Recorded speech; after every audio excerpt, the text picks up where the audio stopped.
Dr. Mirza ji, if I may ask you, you have been an activist and you have set a deadline of 2023 for the return of these occupied territories to homeland Bharat. So can you just tell our viewers what exactly are you planning and how are you mobilizing people in POJK and POGB and all those areas? How are you mobilizing the public opinion to move away from Pakistan and to be part of Bharat? Well, thank you very much for having me on your show, Giridhar Mamdi Bhai. Actually, you see, we have given a deadline of 22nd of October 2023. And as you would know, that 22nd of October is the date when Pakistan actually launched an unprovoked attack on the state of Jammu and Kashmir, which resulted in the breakup of our state and which resulted in the decision made by Maharaja Hari Singh to secede to India.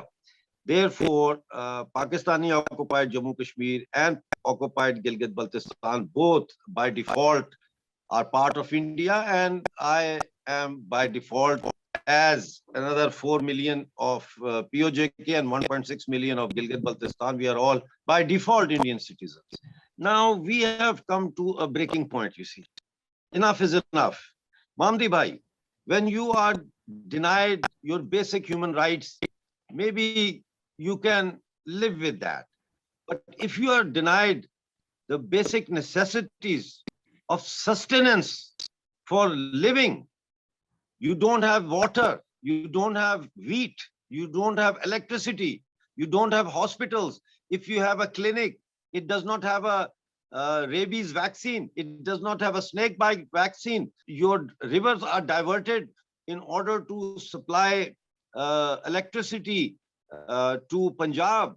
I mean, you name it, roads. Every day our people are dying because there are no safety walls on the mountainous terrain and nobody's bothered. When it comes to that, and you see that you have your children have no future, then that point, I say, is when you arrive to a breaking point. We have come to a breaking point. For us, it's a do and die situation or do or die situation. Now, we have given a deadline for Pakistan to vacate occupied territories that it illegally has.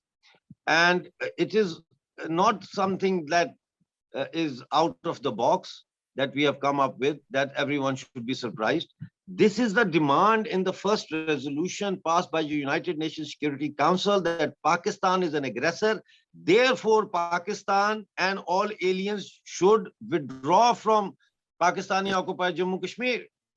So, second part of your question, that how are we preparing? We have been working on this for a very long time.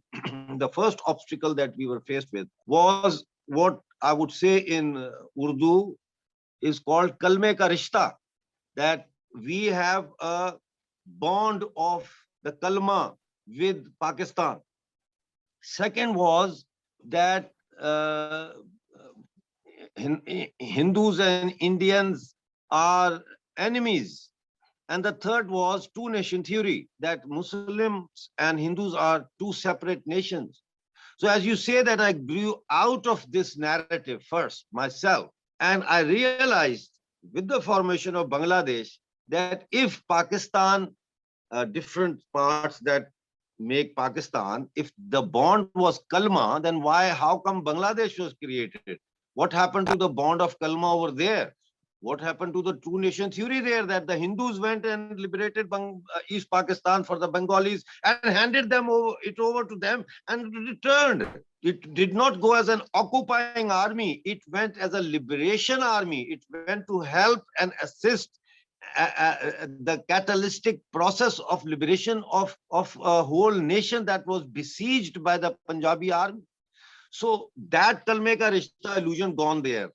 The second is Hindus are your enemies. If Hindus are our enemies, then how come our enemy is coming to assist more than a nation of whom more than 250,000 women were gang raped by Muslims, not by Hindus?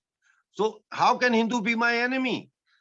The third is two-nation theory. Now, that took a while to, clear my head about that and get around it, because you have to understand that nation state is a modern concept, and nation state is built on market.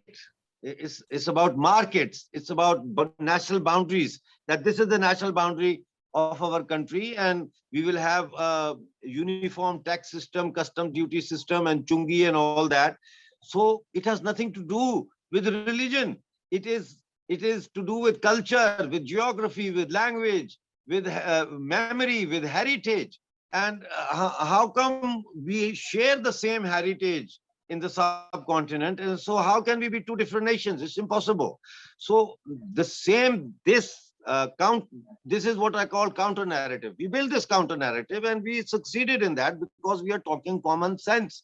We are not talking rocket science, So people started to question Pakistan's Kalme ka Rishta, Pakistan's propaganda against India, Pakistan's propaganda about two-nation theory, and they said that, well, if we are two nations, then it's the Gilgitis and the Punjabis are two nations. If we are two nations, then yes, the Pakistani Jamwals and Kashmiris and Punjabis, we are two different separate nations who think different, who eat different, who wear different, who do everything different. So now we have overcome the first obstacle, which was to smash the Pakistani false narrative. And now we are in the second phase where our narrative is gaining momentum, and you can see that all over POJK and POGB, people are talking about reunion with India, which was not possible, which was unthinkable only a decade ago. And the third phase is 22nd of October 2023, that we want our lands to be liberated. And people ask me what will happen on 2023, 22nd October. I say, well, wait and see then. You prepare yourself, we are preparing ourselves. Let's see what happens. But it's a do or die situation, Mamdi Bhai.